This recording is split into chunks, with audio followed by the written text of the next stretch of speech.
Welcome to Sew Against the Grain. My name's Mona, and in this video I'm going to talk about everything that I sewed in the month of April. The first thing that I completed and photographed in the month of April was a pink B6563, and I'll put up a picture of both the pattern and my finished version. This was the second version of this top that I've made, and I've since made two more in the month of May. It's quickly become one of my favorite things to sew. I have figured out a really good fit on it. So I do a size 16 at the shoulders, and then right under the arms where the bust starts, I do a 20. And it's a good fit all the way down. Sometimes being busty and plus size, sometimes things with buttons down the front can be hard to fit because they will gape really easily. So I make really sure that I don't get as close of a fit on something like with a zipper. I can get a much closer fit and it's not an issue. So I tend to overcompensate for things that have buttons, and so I finally found a really good fit for that. It fits really well everywhere using that size. And then to also prevent button gaping, my strategy for putting on the buttons is I totally ignore the button guides for any patterns.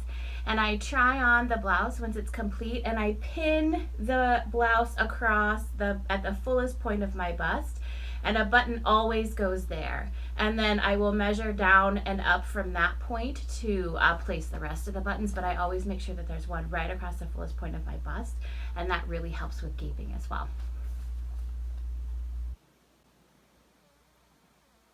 Was a Sew Over at London penny dress.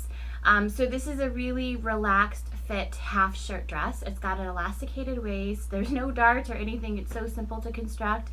It's got grown on kimono sleeves. It's just really straightforward. It's got these cute little like shoulder, I guess they're shoulder pieces, or like a shoulder yoke, where it's got a piece that goes from the neck to the end of the sleeve that you gather in the back and gather in the front into, which is really cute. I put some green bias tape in the shoulder yoke of mine to set it apart a little bit.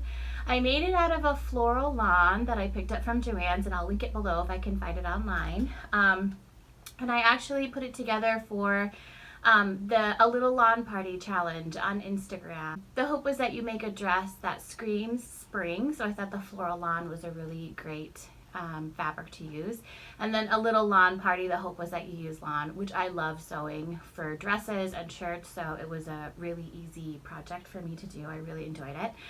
I enjoyed the pattern as well. I thought that it fit really well. It was constructed really well. The way that the button placket was made was a little confusing at first, but I actually kind of love the way that it turned out, and I love the ease of the process. So it looks like you have a separate button placket, but it's actually just the facing that you fold over in such a way so that there's a line for the buttons, and then you top stitch that, and then there's the rest of the facing on the interior of the garment, which I think turned out really cool. I've never done that technique before, and it was a little hard to kind of think through what I was supposed to do, but I think it turned out really well, and I really like that approach. So I'm really excited. I'm really happy that I stuck with it because I thought it was really cool to do that.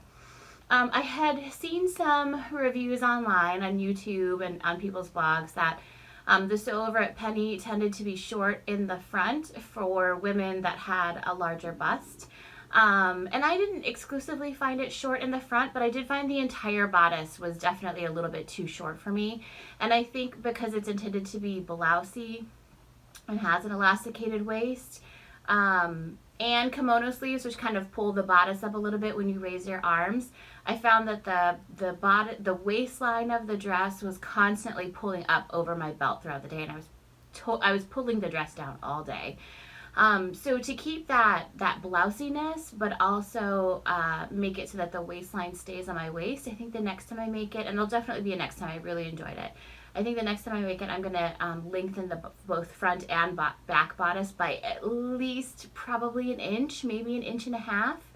And then that way it can still be blousey. I can still wear a belt with it, and it'll look like it's supposed to, but then also the waistline will stay where it's supposed to be.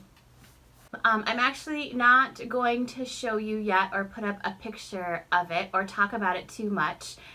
because I actually participated in the Handmade dress swap this year, and the intention of the dress swap is that you fill out a quick survey with your measurements, your preferences, things you like to wear, things that you don't like to wear, and you're matched up with a partner domestically or internationally, and you can either make a dress for your partner, or you can purchase a dress for your partner. Like if you want to thrift a dress, a lot of people tend to thrift fabric. This is the first year I've ever done it. So I was matched up with a partner. I sewed her dress in the month of April and mailed it off to her. So the exchange will happen during the month of May when I receive my dress, and we'll both open our packages. So I will be sharing a photograph of the dress that she made me, and I'll also be showing a photograph of the dress that I made her as well. And so I'm not going to include that in this video, but I'll definitely probably do a separate video on the Handmade dress swap and talk a little bit about the experience, the dress I made for her, and the dress that I received from her, which is really exciting. So stay tuned for that. In the month of May is an Elise Blouse by Rosie and Me Patterns. I pattern tested for Rosie and Me Patterns earlier this year, and loved the skirt that I was able to test sew. And I got a coupon code for a free pattern for thanks for test sewing. So I picked the Elise as my free pattern. The size ranges for Rosie and Me Patterns are pretty limited, but she does have a few that are available in plus sizes. The Elise is one of them. It's a really cool button-down blouse. It's the month of button-down blouses, I guess. I made a ton of them. So it was a really cool button-down blouse. I really enjoyed sewing this one as well.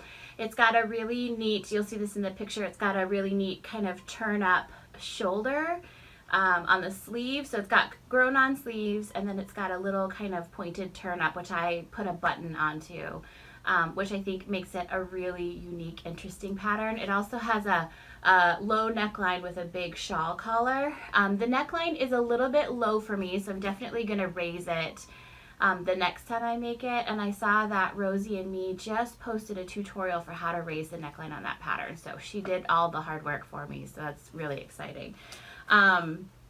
But it's a really great pattern. I made it out of a blue voile, and this is a good question for you guys. I hope someone knows the answer or can confirm my assumptions. So I have heard people pronounce the word V-O-I-L-E as voile before, but when I look at the word, it looks like it should be pronounced like voile. Like, I assume it comes from French, and so I always say it voile, but I think the norm is to hear people say it voile. But then I think about other words that are spelled similarly. So typically in the United States we say muslin for a test garment, but in a lot of other countries internationally they'll call it a toile, T-O-I-L-E, which is spelled very similarly, and no one says toile that I've heard. They all say toile. So I feel like voile is probably more accurate, but I don't think it's the norm. I'll probably keep saying voile because I feel like it sounds a little bit fancier, and I will take any opportunity to be a fancy lady. So I'm going to keep saying voile, but I'm interested in your thoughts. Do you say voile or voile, or is there an official pronunciation? Have you heard someone who's an expert on the French language or wherever the word comes from that has a definitive answer on it? I'm really curious about that. I think the way that different people pronounce words is always really interesting. So let me know your thoughts on that. But I used a blue voile for the Elise blouse, which was 100% cotton, really easy to sew. I've used that fabric a couple times before for more blouses, ironically. It's really lightweight. It's a little sheer, which I don't have a huge problem with. I'll just wear like a flesh colored underwear and bra, and it's not really an issue. But if you need to wear a tank top under it, obviously that's an option too. But I'll link the fabric down below. It's really, really, really, really inexpensive. And it's not amazing quality, but for the cost, it's really well worth it. And they have a beautiful range of colors. They have every color under the sun. The shipping has always been really fast from this supplier, so I definitely recommend it, but I'll include that information down below. In the month of April is another B6563 shocking. I'll have one more for the month of May when I talk about that. I made this out of, it's like a purpley burgundy voile, which is also from Fabric Warehouse Direct. So this is just a different color of the blue voile that I used for the Elise blouse. This is the first one that I really honed the fit on for this blouse. So this is the 16 at the top and the 20 at the bust. So it's a really, really, really great fit. So for this particular blouse, I did some machine embroidery on the collar and the pocket. So there's 2 little spiders on the collar and there's a little spider web on the pocket. I thought it was just, the blouse is such a good canvas for embroidery on the collars and pockets, so I thought this was a great opportunity to do that. So I included a little bit of machine embroidery on this one. And then the really exciting part of this particular blouse is that I actually made the buttons that are on it. How cool is that? I have been doing resin crafting for the last maybe 6 months or so, maybe a little bit less than that. So I'm really new at it. I'm not very good at it. I still make a lot of mistakes, but I started off making a lot of like handmade brooches or like little charms for necklaces or magnets. And so I'll buy like silicone molds and kind of do that. But I've been thinking a lot recently about making my own molds and replicating some of the things that I already have. And I've made some unsuccessful molds using other things, but I found a product that I've really liked, and I'll include that in the description as well, where I'm able to make a silicone mold and really kind of perfectly replicate something. And so I'm always very interested in replicating vintage things. Obviously, it really speaks to my sewing and things that I'm interested in doing from like a crafting perspective. So I wanted to try and make a mold and replicate some vintage buttons that I had. So I had purchased the buttons off of Etsy, and I used the silicone mold maker to actually make a mold, and then I poured resin into the mold and made buttons, which is amazing. I'm still amazed that this worked. And so I sewed them onto this B65-63, and I wanted to make sure that I put them through the washer and dryer before I called the project a success. Because I do not have the time and patience to hand wash my laundry. It's just not going to happen. So I ran them through the washing machine. They were fine. I ran them through the dryer, and I thought it was a disaster because when I took them out, they were incredibly bendy. And I thought that I had ruined them and that I was going to have to cut them off, and my dream of replicating my own vintage buttons was dead. So I left the blouse alone for a couple hours. It totally cooled, the buttons totally cooled, and they are solid now. So my lesson is don't mess with the buttons right out of the dryer because they will be very soft and bendy, and if you bend them out of shape, then you're gonna have to heat them up again to fix them. But thankfully that didn't happen with these, and they are perfect, and I've since washed it again, and the buttons are still perfect, which is really, really exciting. So I've made several other buttons using like alcohol inks or mica powders or glitter or other things, and so I'm gonna kind of move towards replicating my own buttons to create for projects that I'm working on, which is amazingly exciting. I'm so excited that it worked, and I'm so excited that I get a chance to use some of these vintage buttons and really just replicate them, you know, forever and create new ones. And I love vintage buttons so much because I think the details on them are so interesting and unique, but I can never find enough vintage buttons that are the same for whatever I'm working on. Like I can find 2 or 1 or 3 and I'm making a dress or something and it's just not enough. 3 isn't even enough for a shirt. So I can never find enough, or they're the wrong color, or they're stained, or something's happened to them. Most of the time I just can't find enough. And so I have a lot of like one-off vintage buttons that are beautiful, beautiful, beautiful carved plastic, but I can't really do anything with it if I only have one.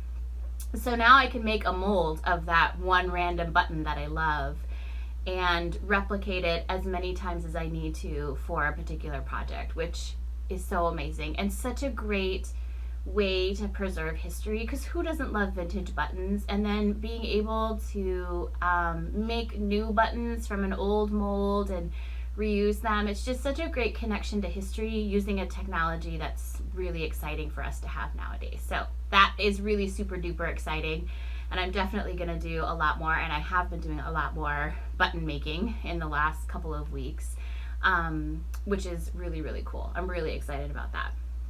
So that's it for the makes that I had in April. I got 5 things completed and photographed in the month of April, and you guys will hear more about the handmade dress swap dress that I made in May. Probably I'll do it for the May wrap-up video, because I should have my dress for my partner within the next couple of weeks, and then I won't need to keep a secret just in case she sees this. So you'll hear more about that. I'll do a separate video on that. And then we're also, today is May. We're in the month of May while I'm recording this. And so we're kind of full swing for Me Made May, which is really exciting. It's probably the highlight of most dressmakers' year is Me Made May if they participate in social media. I think this is the 3rd year that I've done Me Made May, and I always appreciate the opportunity to reflect on things that I've made and that I'm wearing a lot. So I tend to kind of grab the same things out of my closet every day when I get dressed. It's almost always a dress, but that's not always a great fit on the weekend, or if I'm going to be doing something where like it's hot outside and there's a ton of walking, like a dress isn't always the most comfortable depending on what I'm going to be doing.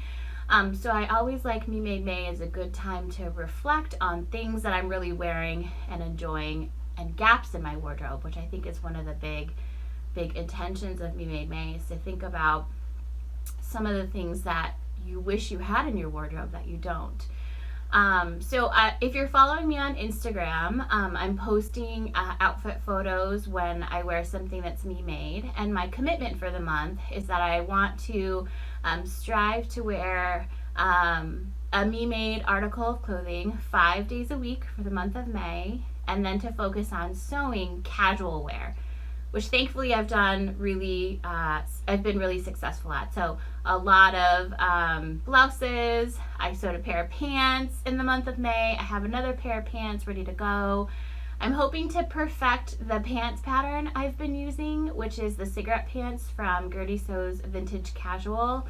I'm hoping to perfect that pants pattern as a full-length pant so that I can make it into shorts for the summer and just make a ton of high-waisted shorts. I live in Arizona, and it's very hot here, and it's already been very hot so far for May. So I do wear a lot of shorts in the summer because it's just much more comfortable. And so I think being able to make some vintage style high-waisted shorts to go with like peasant tops or like more vintage style t-shirts or whatever, I think will be a good way to expand kind of my casual wear wardrobe. Because I really have 2 modes when I dress. I have totally put together in a dress, full makeup, head to toe, ready to go for the day. Or I have like a slobby in leggings and a t-shirt, no makeup, kind of gross. And I'd like to find something more in the middle of those 2 things for days that I'm not going into the office or not working. So I'm hoping that moving forward, kind of figuring out a good shorts pattern will be a good first step for that. So that is the plan for Me Made May. But I'll probably do a video that kind of recaps my experience for Me Made May, because I think that my reflections on what I grab out of my wardrobe is always so illuminating at the end of May, and I really like reflecting on that. So hopefully I'll get back to you guys with a video on that. But I hope this was really helpful. I love seeing people's makes on YouTube. So I'm hoping that you guys have enjoyed this. If you have any thoughts or questions or comments or anything, please include them down below. And I will talk to you all soon. Bye. And I actually put it together for a little lawn party challenge on Instagram, where the hope was that you make a dress that really kind of screams spring.